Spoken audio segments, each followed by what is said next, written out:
बिस्मिल्लाहिर्रहमानिर्रहीम। गिलगित बल्तिस्तान समेत मुल्क के मुख्तलिफ़ हिस्सों से इंटरनेशनल स्कूल अवार्ड में हिस्सा लेने वाले स्कूलों के टीचर्स, हेड टीचर्स और स्पेशली ISA कोऑर्डिनेटर्स की खिदमत में असलम नाज का सलाम। आज की जो वीडियो है वो हम बनाने जा रहे हैं पोर्टफोलियो कंपाइलेशन के हवाले से। जैसा कि आप जानते हैं कि इस वक्त गिलगित बल्तिस्तान और कश्मीर समेत मुल्क के मुख्तलिफ़ इलाक़ों में ISA की सरगर्मियाँ बड़ी तेज़ी के साथ जारी हैं और मरहला पोर्टफोलियो कंपाइलेशन तक पहुँचा हुआ है। तो मैं ज़रूरी समझता हूँ कि पोर्टफोलियो किस तरह से ऑर्गेनाइज़ करना है, किस तरह से पोर्टफोलियो को कंपाइल करना है, इस हवाले से मैं आपको इस वीडियो की मदद से मुख्तसर सी एक तरतीब बताऊँगा। उसी तरतीब से अगर आप पोर्टफोलियो को कंपाइल करेंगे तो इंशाअल्लाह आपका पोर्टफोलियो जो है ना बहुत खूबसूरत बनेगा। पोर्टफोलियो जो फ़ोल्डर है उसके अंदर आपने तमाम पेपर्स को A4 साइज़ के पेपर पर प्रिंट करके आपने तमाम एक्टिविटीज़ के एविडेंसेस को लगानी है। तो बेहतर ये है कि आप तमाम चीज़ों को कलर प्रिंट कराएँ। कलर में प्रिंट करेंगे तो बहुत ही आपकी जो एक्टिविटीज़ हैं वो खूबसूरत नज़र आएंगी। और पोर्टफोलियो के अंदर जो मैं तरतीब अभी आपको with the help of slides बताने जा रहा हूँ, उसी तरतीब से अगर आप पोर्टफोलियो में रखते जाएंगे तो इंशाल्लाह बहुत ही खूबसूरत पोर्टफोलियो बनेगा। तो मैं आपको लेके जा रहा हूँ कंप्यूटर स्क्रीन की जानिब। कंप्यूटर के अंदर स्लाइड्स में मैं आपको कंटेंट से लेकर एवेलुएशन तक किस किस चीज़ को पहले किस किस चीज़ को बाद में रखनी है और कौन सी चीज़ के साथ कौन सी इजाफी चीज़ आपने डालनी है और किस किस चीज़ का आपने ख्याल रखना है, ये तमाम चीज़ें मैं बताने वाला हूँ। तो let's move to the computer screen. जी नाजरीन, अब हम आ चुके हैं अपने कंप्यूटर स्क्रीन के ऊपर, जिसमें हम बात करेंगे how to organise portfolio for ISA की पोर्टफोलियो पे बात करने से पहले मैं ज़रूरी समझता हूँ कि हम एक क्विक रिव्यू ले लें ISA जर्नी के हवाले से। ISA में आपने क्या किया, सबसे पहले ओरिएंटेशन वर्कशॉप्स हुई, पता चला कि ISA में टेक पार्ट करना है। Then you decided to take part in ISA। उसके बाद दो टीचर्स को ट्रेनिंग्स दी गई। हर डिस्ट्रिक्ट में दो टीचर्स, एक टीचर और हेड टीचर पर मुश्तमिल दो टीम मेंबर्स को ट्रेनिंग्स दी गई। उसके बाद अपने स्कूलों में आपने एक्शन प्लान्स डेवलप किए, साथ साथ एक्शन प्लान्स डेवलप किए और उनकी असेसमेंट हुई ब्रिटिश कौंसिल में। आपके मास्टर ट्रेनर्स ने चेक किया, ब्रिटिश कौंसिल ने इसको असेस किया और अप्रूव्ड एक्शन प्लान्स की इम्प्लीमेंटेशन शुरू हो गई उसके बाद, और रिव्यूज़ भी हुए। और अब हम इस स्टेज पे पहुंच चुके हैं कि we have to compile portfolio and we have to submit them to the British Council. British Council में सबमिट करने के बाद उनकी असेसमेंट होगी। ब्रिटिश कौंसिल के एक्सपर्ट्स और असेसर्स देखेंगे कि आपका जो पोर्टफोलियो है वो क्राइटेरिया मीट करता है या नहीं करता है। अगर क्राइटेरिया मीट करता है तो you will be declared ISA winner. तो आप पोर्टफोलियो को कैसे ऑर्गेनाइज़ करेंगे? सबसे पहली चीज़ जो है नंबर 1 पे आप कंटेंट को रखेंगे। उसके बाद school introduction and school background. उसके बाद ऑडिट ऑफ इंटरनेशनल एक्टिविटी तीसरे नंबर पे आएगा। इसमें आपने ऑडिट ऑफ एग्जिस्टिंग वर्क भी कहते हैं, पिछले 1 साल के दौरान जो भी इंटरनेशनलिज्म का हामिल काम आपके स्कूल में हुआ हो तो उसकी विद एविडेंसेस आपने इसको ऐड करना है पोर्टफोलियो के तीसरे सेक्शन में। चौथे सेक्शन में आपने international coordinators job description, international coordinator या टीम ऑफ कोऑर्डिनेटर्स भी हो सकती है, उनकी जॉब डिस्क्रिप्शन आप यहाँ पे लगाएंगे। और नंबर 5 पे आपके स्कूल की इंटरनेशनल पॉलिसी। नंबर 6 पे आएंगे जो 7 एक्शन प्लान्स आपने ऑलरेडी डेवलप किया हुआ है, you have to include them in this section. और नंबर 6 पे नंबर 7 पे आपने क्या करना है, ये बहुत इंपॉर्टेंट चीज़ है, इम्पैक्ट इवैल्यूएशन। इम्पैक्ट इवैल्यूएशन में 2 चीज़ें बड़ी इंपॉर्टेंट हैं। एक है इंडिविजुअल एक्टिविटी डिटेल शीट। आपने जो 7 एक्टिविटीज़ करवाई हैं स्कूल के अंदर उनकी डिटेल आपने इसमें लिखना है। टेम्पलेट ऑलरेडी टेम्पलेट इन तमाम चीज़ों के लिए आपको गिवन है, उनमें आपने एडिट करके लिखना है। बहुत इजी है और ये डिटेल आपने बहुत इंपॉर्टेंट है, इसको थोड़ा अहमियत दे के लिखना है। और नेक्स्ट आपके पास एविडेंसेस, मोस्ट इम्पॉर्टेंट थिंग है आपकी पोर्टफोलियो को जो है ना स्ट्रेंथन करना या वीकन करना, ये इसका काम है। सो एविडेंसेस आपके पास कई तरीक़ों के हैं, इन पे हम डिटेल में बारी बारी बात करेंगे बाद में। और एनी एडिशनल मटेरियल, एविडेंसेस के बाद आपके पास जो भी एडिशनल मटेरियल आपको लगे इन चीज़ों से हट के आपने वो भी शामिल करना है। और इन तमाम एविडेंसेस को CD, DVD या USB, सबसे आसान आजकल USB है, USB में आपने इसको डाल के वो भी आपने पोर्टफोलियो में साथ सबमिट करना है। तो ये तमाम चीज़ें आप प्रिस्क्राइब्ड पोर्टफोलियो पैक में डाल के ब्रिटिश कौंसिल को सबमिट करना है। इन तमाम चीज़ों की प्रिंट आउट निकालने से पहले एक चीज़ ध्यान में रखें कि तमाम चीज़ें आपकी A4 साइज़ के पेपर पे होने चाहिए। सबसे पहली जो चीज़ है नंबर 1 पे कंटेंट, नंबर 1 2 3 करके आप जिस तरह से कंटेंट किसी भी चीज़ का आप लगा देते हैं, इसी तरह से आप पोर्टफोलियो की जो कंटेंट है वो भी यहाँ पे लिस्ट लगा लेंगे। नंबर 2 पे school introduction and school background. इसमें एक चीज़ जहन में रखना है, स्कूल इंट्रोडक्शन में जो अहम चीज़ है वो है स्कूल विज़न एंड मिशन।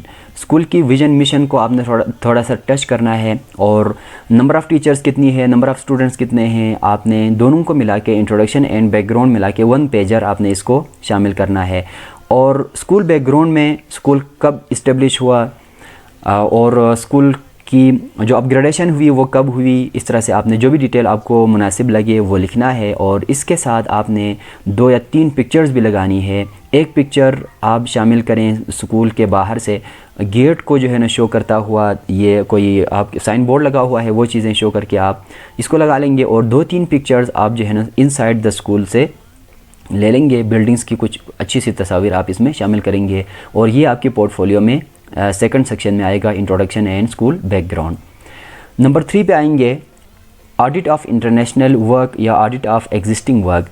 इसमें आप क्या करेंगे, पिछले 1 साल के दौरान इंटरनेशनलिज़म का हामिल जो भी काम आपके स्कूल में हुआ है, जो भी फंक्शन या तकरीब मुनक़िद हुई है, आप उनकी डिटेल लिखेंगे टेम्पलेट में। टेम्पलेट ऑलरेडी गिवन है, और उसमें आपने स्कूल उन एक्टिविटीज़ की कुछ पिक्चर्स भी साथ साथ शामिल करना है। 1 या 2 पिक्चर्स लगा लें हर तकरीब के साथ, और इसको आपने विद एविडेंसेस शामिल करना है, ऑडिट ऑफ एग्जिस्टिंग वर्क।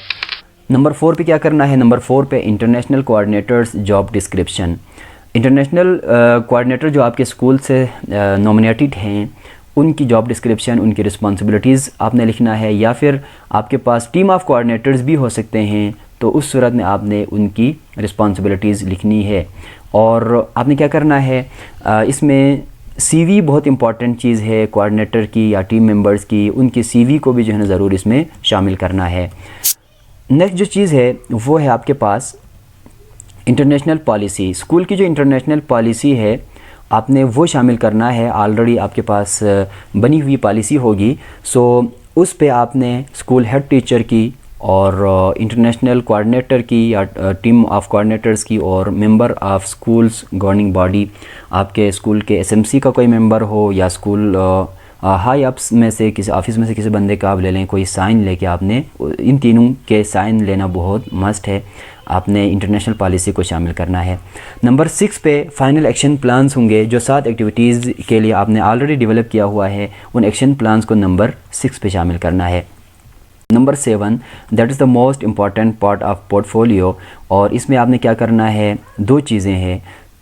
एक चीज़ तो एक्टिविटी डिटेल शीट है, टेम्पलेट में आपने तमाम रिक्वायर्ड चीज़ें लिख के वो शामिल करना है। हर एक्टिविटी के साथ एक एक्टिविटी डिटेल शीट आएगी, और उसके साथ जो नेक्स्ट चीज़ें हैं वो इसके एविडेंसेस हैं। एविडेंसेस को आपने बहुत एहतियात के साथ शामिल करना है। इसको मैं बारी बारी यहाँ पे जो भी चीज़ आपने शामिल करना है उनकी मैं आपको लिस्ट बताऊँगा। सबसे पहले है कि एविडेंसेस फ्राम योर स्कूल।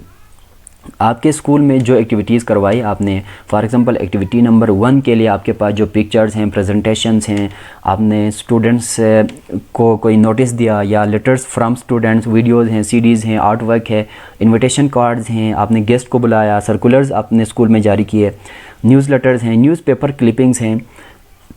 आपने अगर अखबारात में भी इन तकरीबात को दिया है तो वहाँ से न्यूज़पेपर क्लिपिंग्स को भी जो है ना आप शामिल कर सकते हैं।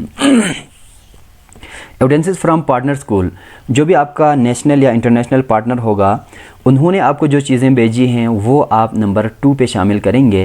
एविडेंसेस फ्रॉम पार्टनर स्कूल, उनकी जो एक्टिविटीज़ हैं वो आपने लाके अपने स्कूल में बच्चों को दिखाना है, तो उनके जो आपके पास एविडेंसेस हैं वो शामिल करना है। Correspondence and activity sharing with partner school along with feedback report. Number 3 पे आपने क्या करना है, क्रॉस शेयरिंग की तस्वीर लगानी है। इसमें 2 चीज़ें, evidence of sharing the partner schools activity with your students, 2 या 3 तस्वीरें भी साथ लगानी है। क्या करना है, आपके पार्टनर स्कूल की जो एक्टिविटी है वो आपने लाके अपने स्टूडेंट्स को दिखाया, अपने क्लासरूम्स में, अपने स्कूल असेंबली में, जहाँ भी स्कूल हॉल में दिखाया आपने, वो यहाँ पे शामिल करना है। और इसका जो क्रॉस शेयरिंग का दूसरा हिस्सा है वो है evidence of partner school sharing your activities with their students. आपकी जो एक्टिविटीज़ आपने पार्टनर स्कूल को भेजी थी वो आपके पार्टनर स्कूल ने अपने स्टूडेंट्स को दिखाया, उनकी 2 या तस्वीर आपने उनसे मंगवा के वो शामिल करना है। तो यहाँ पे 3 चीज़ें मैंने आपको दिखाई, evidence from your school, evidence from partner school, उनकी जो एक्टिविटीज़ की जो डिटेल है, उनकी जो मुख्तलिफ़ किस्म की वीडियोज़ हैं आपके पास, उनकी प्रेजेंटेशंस है, पिक्चर्स हैं, और क्रॉस शेयरिंग की तस्वीर आपने 2 चीज़ें लगानी है इसमें। आपकी एक्टिविटीज़ पार्टनर स्कूल ने अपने स्कूल में दिखाया और उनकी जो एक्टिविटीज़ है वो आपने अपने स्कूल में दिखाया। Both are necessary to be included in the portfolio. बहुत ज़्यादा इंपॉर्टेंट लगे कि मुझे ये शामिल करना चाहिए। आपने कोई यूनिक सी कोई चीज़ आपके पास मौजूद है, आपने कोई एक्स्ट्रा कोई यूनिक काम किया है, तो आप इनसे हट के कोई चीज़ आपको लगे तो आपने वो भी शामिल करना है। तो इन तमाम चीज़ों को देखने के बाद आपका जो पोर्टफोलियो होगा, फोल्डर होगा, उसको आपने विद USB जो है ना आपके डिस्ट्रिक्ट कोऑर्डिनेटर्स हैं उनके पास आपने जमा करना है और वो ब्रिटिश कौंसुल को भेज देंगे। ब्रिटिश कौंसुल उनकी असेसमेंट करेगी और उसके बाद पोर्टफोलियो के साथ 3 जो है ना चांसेस हैं जो पेश आ सकते हैं। तो नंबर 1 पे आई विश कि तमाम स्कूल्स विनर करार पाएँ, वो आपका जो पोर्टफोलियो है वो अप्रूव्ड होगा तो you will be declared as winner और आप ISA अवार्ड सेरेमनी में शिरकत करेंगे। नंबर 2 पे सेकंड चांस ये है कि कंडीशनल अप्रूवल है, वो डिफर्ड में चला जाएगा आपका पोर्टफोलियो। उस सूरत में आपको एडिशनल जो फ़र्ज़ करें आपने कोई चीज़ लिखी थी, उसकी एविडेंस नहीं थी, तो ब्रिटिश कौंसुल वो आपसे तलब करेगा और एडिशनल डॉक्यूमेंट जमा करने के बाद जो है ना आपका जो पोर्टफोलियो है वो अप्रूव होगा और वो जो है ना फिर विनर करार पाएंगे, आप अवार्ड सेरेमनी में शिरकत करेंगे। और इन दोनों सिचुएशन से हट के तीसरी जो सिचुएशन है स्टैंडर्ड नॉट मेट, अगर आप क्राइटेरिया मीट नहीं करते हैं तो उस सूरत में जो है ना रीसबमिशन करना होगी आपको, जो है ना दोबारा से जो है ना नेक्स्ट फेज़ में दोबारा अटेम्प्ट करना होगा।